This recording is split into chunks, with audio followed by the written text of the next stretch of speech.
difficult that pornography is everywhere and men are struggling with it. But to me, what's even more upsetting is that these men don't have enough fortitude and enough mental strength to wake up and say, I'm better than that. When you attack a man's mental fortitude on one issue, you attack on all issues. This is why it's done purposefully. To resist a slave mind, you need to be able to resist in the first place. How can you resist a slave mind if you have no physicality, you have no willpower, no ability to mentally resist anything? Well, then what you're gonna end up doing, you're gonna end up eating the bugs and watching the porn and sitting in front of your computer. And that's what they want from the people. So I think that it's actually all very interconnected. People come at me with the porn problem and I get the same thing. Guys say to me all the time, hey, what should I do? I struggle with pornography. And I say, that's because you have nothing else in your life in order.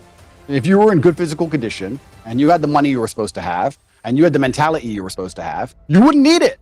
So the reason you're so addicted to porn is because everything else in your life is a failure.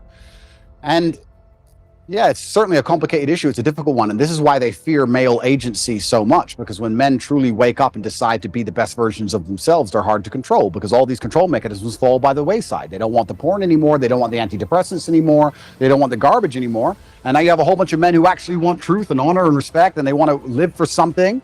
And then what are they going to live for? They're going to want to be brave. They're going to want to do the right thing, regardless of how dangerous it may be for their own personal circumstance. And that sounds like a difficult population to enslave.